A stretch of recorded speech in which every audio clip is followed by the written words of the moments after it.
Good afternoon. It's Monday, the 4th of January 2016, just after 1 o'clock. Welcome to UK Column News. I'm your host this afternoon, Brian Gerrish. With me in the studio, Mike Robinson. And sitting with us, we have a guest from the Netherlands. Well, outside, it's the weather's bad, Mike. Yes. Flooding everywhere, pretty gruesome. We're going to say our thoughts are with those people who are suffering flooding at the moment or have been flooded out over the Christmas break. Obviously, that's going to take some time to clear up. We just leave the weather there, I think. Well, what is 2016 going to bring? According to much of the mainstream media, at least, it's to do with peace, democracy and freedom.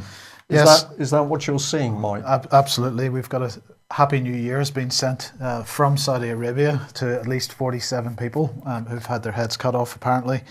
This is simultaneous execution of 47 people, 45 Saudis, an Egyptian and someone from Chad.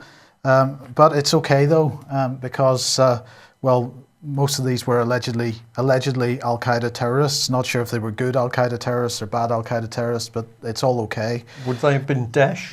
No, they were definitely Al-Qaeda. Al-Qaeda, okay. Yeah. And this gentleman here, Sir John Jenkins, who of course was, he is the former ambassador to Saudi Arabia, he told the BBC, or he said to the BBC, "Do I think these sentences are justified? Certainly the people accused of membership of Al-Qaeda, particularly given what's happened in the past 18 months with these attacks by Islamic State inside the kingdom, Saudi Arabia, I can understand why the Saudis reacted the way they did." And he went on to say, basically what's there, that the Saudi executions are different to Islamic State executions because Saudi is a legitimately constituted state operating in a state system. So it's quite all right if you're a legitimately constituted state. I find some of this a bit confusing, Mike, because wasn't that the problem with That was the problem with Assad, for example. Assad and in Iraq, that you had a state where the state was executing people. That wasn't okay. No. But if it's Saudi Arabia, it is okay, and we approve of that because, of course, these people have been through a proper court system and have been judged. Apparently. Evidence produced. Great. Yes, but not to be outdone, Islamic State themselves apparently appearing to show executions. Are they? Once again, we have what looks like green screen staging of what the Wall Street Journal here won't claim is definitely an execution. So not even the Wall Street Journal prepared to say that this is definitely an execution by ISIS. And as we know, there does seem to be some evidence floating around the internet that these so-called executions are filmed in front of green screen, Hollywood style.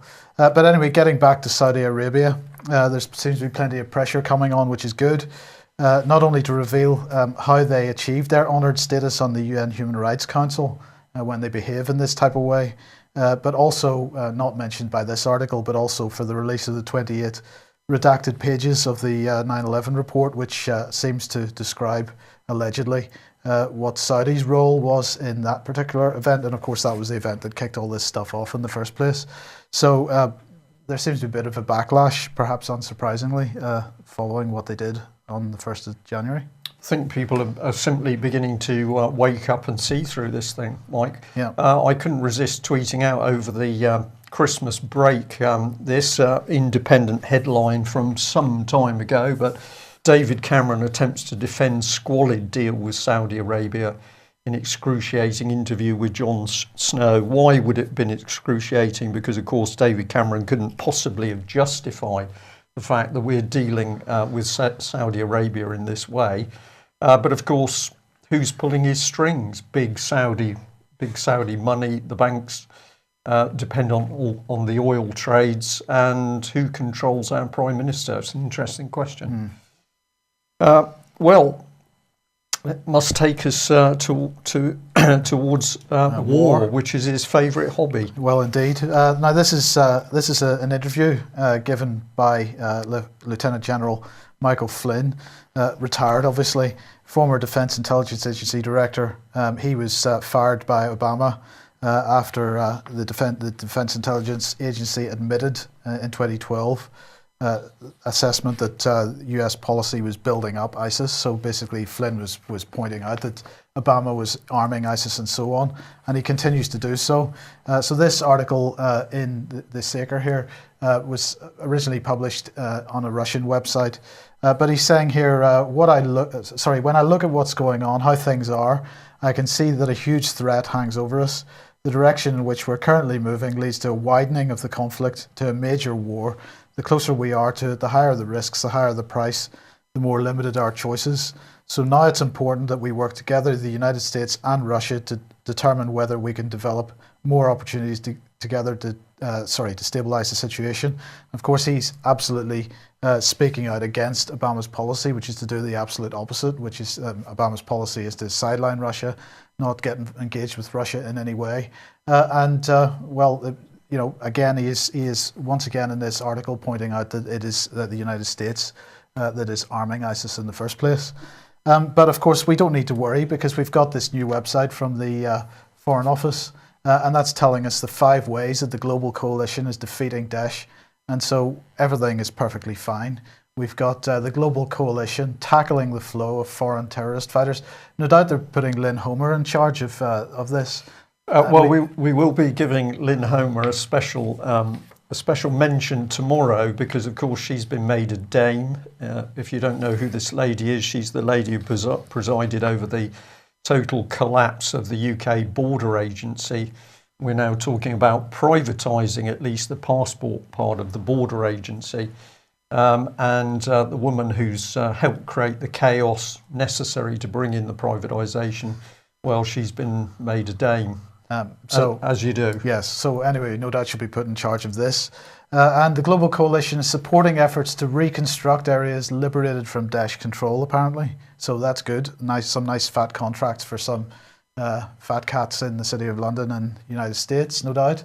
The Global Coalition is depriving Daesh of sources of income. I'm not clear whether this is actually a Western image of a bomb or whether it's Russian. But anyway, they're using it. But apparently we're stopping sources of income for Daesh, which is mainly oil, of course. So are they stopping the oil trade across the Turkish border, Mike? Because I haven't seen a lot about that. Well, they claim to be in this website, so I suspect Lynn Homer's probably going to be put in charge of that as well. But anyway, we'll move on. The Global Coalition is challenging Daesh's poisonous and false ideology, apparently. And there they all are challenging it there. You can see it. It's quite clear how they're challenging it. They are supporting local forces through training and by conducting airstrikes to deny Daesh safe haven and prevent Daesh advancement. So that's all very good. I feel much safer having seen that website, Brian. Good. I'm pleased for you, Mike. So we have the British government sets up a website and then casually it says, well, actually, this is the global coalition. I didn't understand that all the world's countries were part of this coalition. No, neither. But it is a global coalition, according to David Cameron. Okay, well, that's good. But moving on then, Putin has published his new national security strategy for 2016. This is an update of the Russian national security strategy, first since 2009, I believe. And it begins by saying the strategy is a key strategic planning document that establishes the national interests and strategic national profiles of the Russian Federation and home and foreign policy goals, targets and measures directed at strengthening national security and ensuring the country's stable long-term development. And so they're talking about various things, including the position of Russia as against other nation states. It's couched in the language of international politics. So for one of the headlines, for example, is forming a new polycentric world order. So they're talking about world order, but it's interesting that they're talking about rather than a new world order, which is based on a single single form of governance. They're talking about nation states effectively. And they're talking about the role of force, relations with NATO and bloc approach. And they're saying expanding the force potential of NATO and endowing it with global functions which are implemented in violation of international legal norms. The bloc's military activation, its continued expansion and the approach of its military infrastructure to Russian borders all create a threat to national security. So they're really pointing out once again how they feel about what's going on with the sort of drive towards global governance based on around the United Nations and so on. They're particularly singling out colour revolutions as being one of the main threats to Russia's security. And the document says that the practice of overthrowing legitimate political authorities, provoking internal stability and conflict is becoming more widespread, in addition to the still existing areas of instability in the Middle East and the Far East. In Africa and South Asia and the Korean Peninsula, new hotspots have appeared and territory not controlled by any government authority has expanded. And so, they are making their position absolutely clear on these issues. That, of course, is why they kicked Soros's NGOs out of Russia before the I just Christmas made a break. note on that, Mike. Colour Revolutions is Soros's Open Society, and these are the non-governmental organisations and the so-called charity, the third sector, which is being used to destabilise overseas nation states. Once again, we'll say, if you haven't read it, have a look on the UK column website for the article on the BBC's own charity, Media Action, which boasts of its ability to get into countries such as Syria, for example, and to help destabilise the national governments. Quite remarkable. It's hidden in plain sight, I suppose, is the answer, Mike. Well, of course, whilst the drive for war goes on, David Cameron has been standing in front of Christmas trees, and he's been telling the British public that actually we've got to stop appeasing those nasty Islamic extremists. That's the nasty ones as opposed to the good ones, Mike. It is confusing. But David Cameron says stop appeasing the Islamic extremists, and the whole country's got to be loyal to British values. Now, of course, these are David Cameron specified British values, which we've covered a few of them because they're helping to create wars. They're dealing with the corrupt international banks. Dealing means financial dealings as opposed to any sanctions.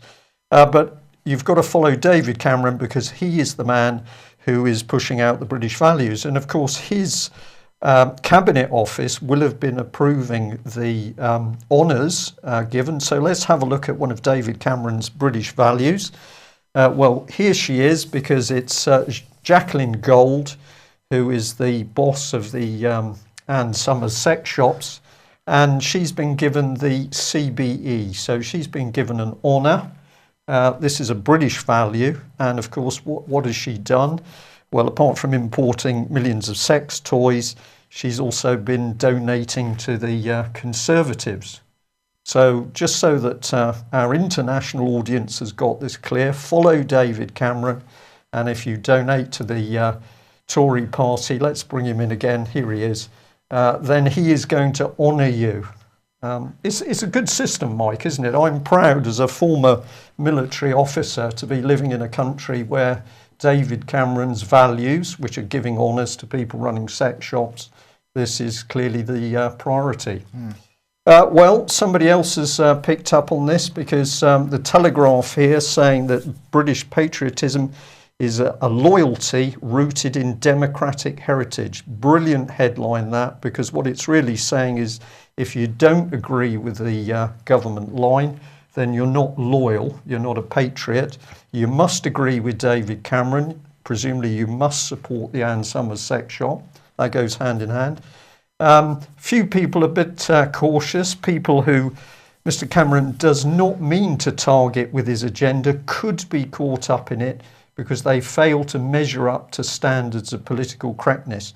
So interesting that even in this Telegraph article, we're beginning to get a little hint. So there's a few journalists working out there's something nasty in the shadows. It's pretty incredible stuff, though. Well, who can we rely on? Obviously, to look after freedoms. Clearly, that's got to be the church, and in particular, the Christian church. And just before Christmas, of course, we just pointed out that Justin Welby, Archbishop of Canterbury, was on a big drive really for the Christian church. Well, let's sort of remind ourselves of the sort of thing he has been getting up to. Here is Mr. Welby meeting up with your friend, Mark Carnage, as you like to call him, from the Bank of England. And clearly, Justin Welby is pulling over the tables of the money lenders, or is he queuing up at the table for his glass of champagne with them? Well, why were we interested? We were interested because, of course, Justin Welby had been working with the Wolf Foundation in a report which was clearly undermining his own Christian church. So the Wolf Foundation had set up a commission, and the findings of the commission were that Britain was no longer a Christian country and Christianity should be pulled out of the constitution, really. So we were a bit confused as to what Mr. Welby would be up to, but the latest headlines in another area have meant that we're even more confused as to what this man is up to. Just have a look at this. Telegraph once again, the silencing of Christians in the public sector. And it says that senior civil servant has come forward to say he's desperately worried that Christianity is now under such attack, people daren't mention it if you're working within Westminster. A spirit of secularism is at work, apparently. Well, where have these words come from? This is the man, William Nye. He's the new Church of England Secretary General. And what is he going to be doing? Well, he's going to be getting rid of red tape as part of the drive to win people back into the church. I thought bringing people into the Christian church was to do with applying Christianity, which was love and compassion for people. But he's there, he's going to remove red tape and get people back into the church. And presumably he's going to be working on this bit of red tape, which is the church's financial arm is planning to open up parts of its 6.7 billion endowment fund to help expansion plans. What do you make of that? Seems pretty commercial language. Helping the homeless, no doubt. Well, if they've had 6.7 billion tucked away for a few years, presumably they could have helped the homeless and we wouldn't have any. We'll pause. Yeah. Well, who is this man? Well, this is where it gets very interesting. Let's bring him in because he's some civil servant. This man used to be the director for the National Security Secretariat. And if you don't know what that is, we need to bring in this man, Sir Mark Lyle Grant, who's now the National Security Advisor. And he just happened to be ex-president of the UN Security Council, which traduced ISIS. Now, I had to look this interesting word up. It means basically undermined them, demeaned them. But the boss of the National Security Advice section for the British government is, of course, a big wheel for the UN Security Council. Sure that wasn't a typo? They didn't mean introduced ISIS? No, traduced is the word. Okay. So they've been demeaned, and it did say ISIS, so I don't know whether this would be the good ISIS or bad ISIS, or in fact they mean Daesh. But why would the Church of England need a man buried in British security? We don't know. So, of course, who's the big boss? Well, it's David Cameron, and there he is in front of his Christmas tree, presumably festooned with sex toys. And another big name, Charles Farr, chair of the Joint Intelligence Committee. And, of course, all of this is run under the Cabinet Office. What do they get up to? Well, they look at source assessments on for national security and foreign policy. He originally came from OSCT, the Office for Security and Counter-Terrorism. And of course, this is the Home Office body that set up the PREVENT strategy, which many people, including senior London police, are saying is actually helping create terrorism instead of preventing it. But if you want to know where the police are in the level of this, they're way down at the bottom. So Mr. William James Nye, now working with the Church of England, but his background heavily into the dark arts of British security. I'll just fill in the rest of this picture because the subcommittees cover everything: threats, hazards, contingencies, nuclear deterrence, cyber security, which we'll come on to in a minute, counter-terrorism, and the Strategic Defence Review. So just the man that the Church of England would need, Mike, do you think? Did you not say earlier he had something to do with Prince Charles as well? Well, yeah, just happens to have been lead secretary, private personal secretary for Prince Charles. So it appears that Prince Charles, who I think was the man who said we need to sort of push Christian faith to one side and introduce broad faiths, is going to bring his man into the Church of England. Do you think his job is to collapse the Church of England? Possibly. Possibly. I think it's doing a good job on its own, mind you. I think it probably is. Well, let's have a look at another man who was there central to that little organisation, Charles Farr. Now, we picked up a bit of information from The Guardian here because a few people have looked at him and said, who is this man? Basically, he's been an ambassador, and now, although he's described as what is apparently a grey, faceless avatar, this man is deep in British intelligence and security. Why would we be interested in him? Well, apparently, according to the Times in 2012, in his early days, he was flying around Afghanistan in a helicopter with thousands of dollars in bundles, doing deals with farmers to not grow opium. But I believe that we've shown some pretty convincing graphs that, of course, the opium crops were doing the opposite and flourishing during this period, Mike. If this man was dropping money from a helicopter in order to convince farmers to not grow opium, of course, alongside that were the leaflets from the British Army telling farmers that we totally understand you've got to make a living, and we totally agree that, or we totally understand that opium is the main cash crop that you grow.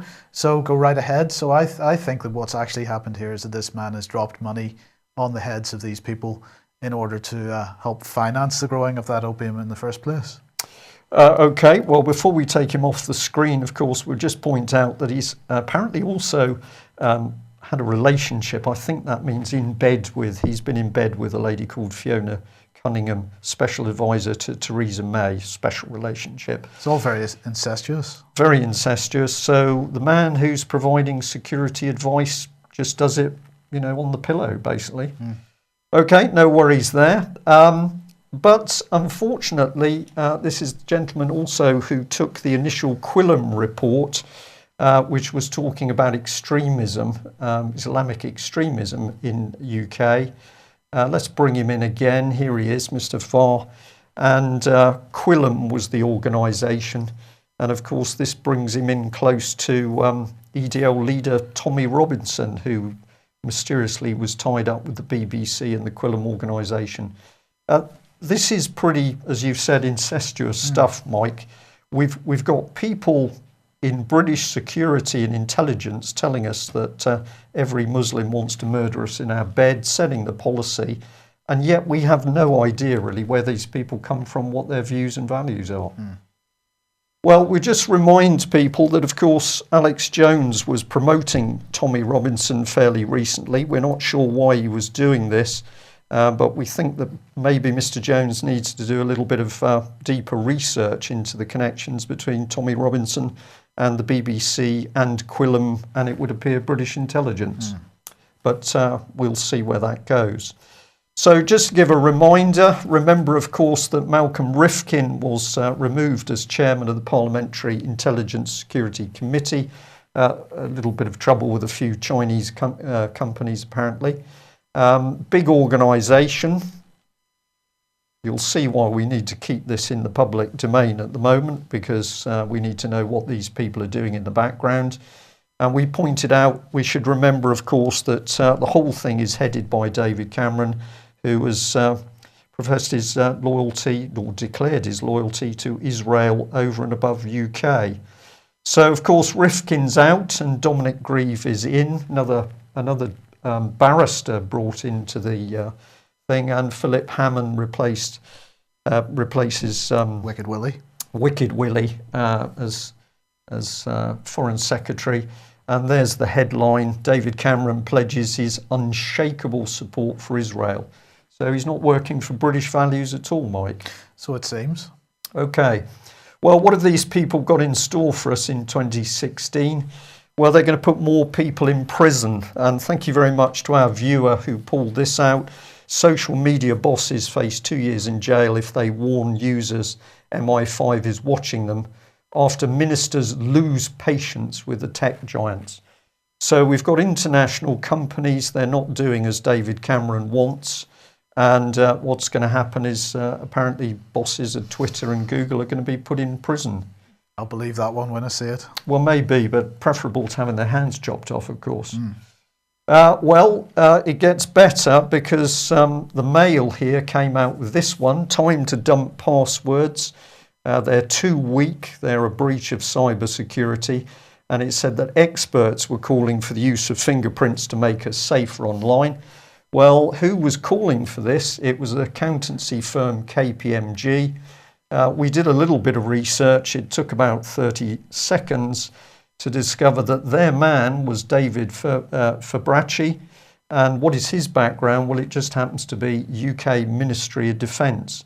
So I think maybe, Mike, what's going on here is that Ministry of Defence, British government policy, is being slipped in via the back door in KPMG.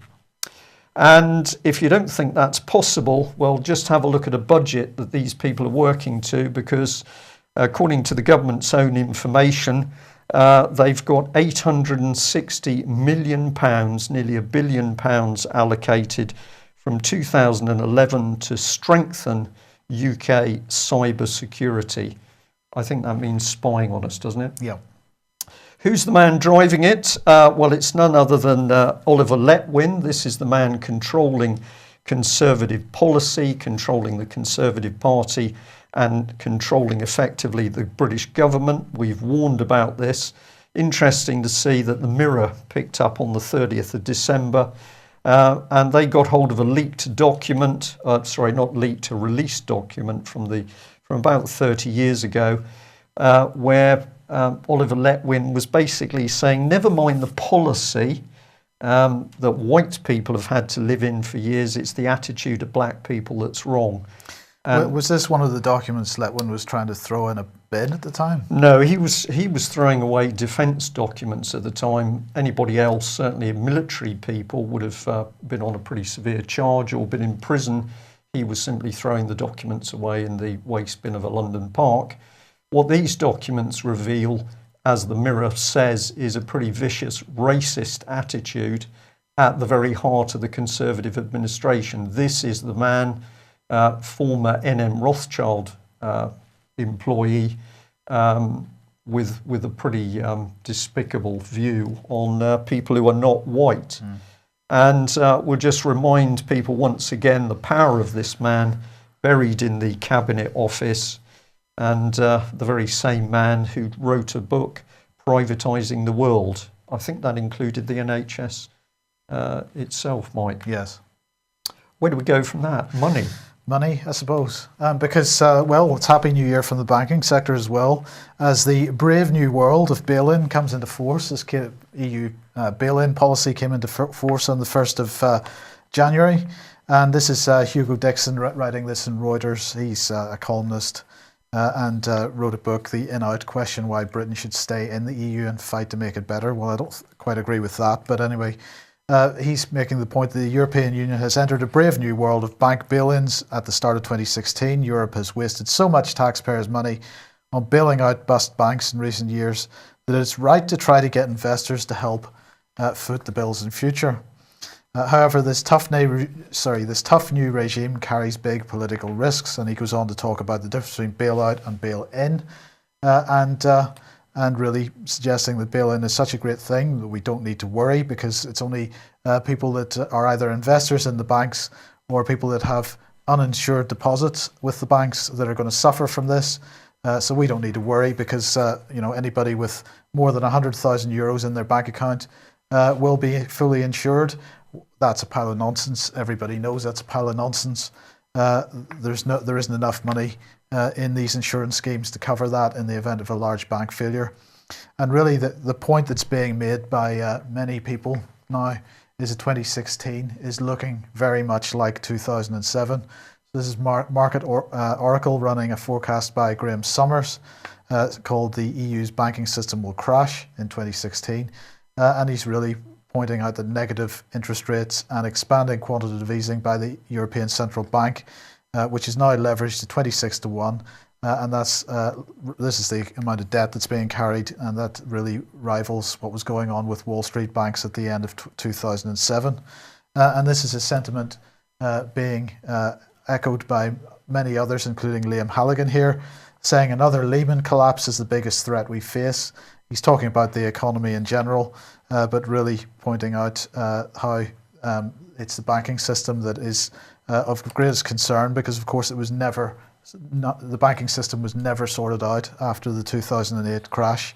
We've been trying to make this point for a long time now, Brian, and mainstream media covering this sort of thing as well. In the meantime, of course, the less aware among the mainstream media blaming China for everything.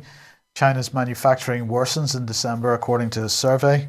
This is the 10th consecutive month of contraction, with the world's largest economy set to post its weakest growth in a quarter of a century, according to, I guess this is AFP.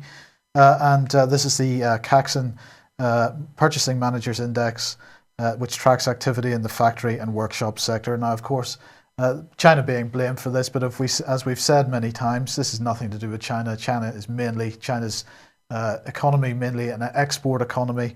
So what we're saying here is a reflection of the Western economy, and we can see other evidence for this. For example, the collapse in demand from Western economies, causing the container ships to be mothballed in increasing numbers, the demand for oil being so low that the price falling, as we very well know. But we continue to see blame being placed on China. So we've had a pretty significant stock market collapse today. FTSE down 2.5% when I was looking. The Dow Jones down 1%.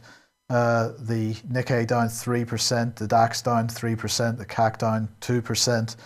And of course, the Chinese stock market, this is the graph, being blamed for this. And in fact, the Chinese protection that they have, this new protection that they have, where they see the stock market in China collapsing at a big rate, they will stop trading, and that happened this morning. But as we can see, the fall that has happened today was relatively insignificant compared to the stuff that was going on in the middle of the year. And of course, a lot of this activity in the Chinese stock market being caused by external influences. This sort of the Soros effect again. So China being blamed. The problem is not a Chinese problem. It is a Western financial system, a Western economic problem. Well, if I can just add here, Mike, there was, we'll call it a circular letter from one of the major banks came around. I can't remember which one. I'll check up on it. But what it was basically saying was that your assets previously guaranteed at £85,000, that was now being reduced to £75,000. Right, so that was announced back in October, and basically this was the UK's version of the deposit guarantee scheme, and the reason that they gave for reducing this amount was because of EU legislation which caps deposit guarantees at €100,000, and because the exchange rate had changed, they said they had to reduce the amount from 85,000 to 70,000. Pretty convenient. Yes. Well, those letters are now coming around to the public, and as the person with me said, this doesn't look good. No, it doesn't look good. It's looking very bad. There are no solutions to the banking collapse, which is about to hit us, other than breaking up the banks once and for all and getting rid of this too big to fail, something which was never done. But instead of doing that, what we've seen, particularly in the last 3 months, has been increased propaganda to tell us what great guys the banks are. And this began really with Mark Carnage's public event that he held at the Bank of England a couple of months ago, where they were basically trying to tell us it's quite all right, everything's passed, everything's sorted out, the banks are doing the right things. And we shouldn't be nasty to them anyway. No, we shouldn't be. We should be nice to them. Okay. I guess it's Happy New Year from David Cameron as well. We've mentioned quite a lot of David Cameron, but of course the EU referendum PSYOP continues, and we're being hit hard with it once again. A big article from Chatham House on the BBC today on this very issue. What are the big challenges facing Europe? And of course it begins by talking about the EU referendum. Apparently it's going to be a year of revelations, Brian. In a number of areas, 2016 could be the year when international affairs begin at last to stabilise after the rollercoaster ride of unexpected crises since 2014. And it's going to begin with the resolving of Brexit.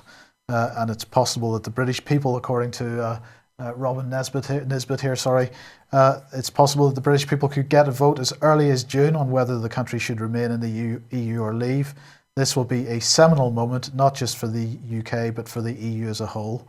And of course, we've been forecasting what is going to happen here for quite some time now, because what we're going to have is the result of the vote will stay in the European Union, but the price of that and the price of the renegotiation is going to be, for example, the European Army.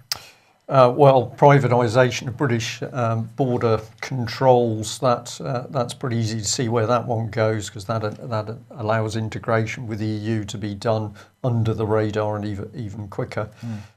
We've got the demise of the British Armed Forces, we've got the rise of the paramilitary British police, and as we've shown in today's programme, we've got a massive increase in state surveillance. So welcome to Britain, which must be one of the lead countries for spying on its citizens.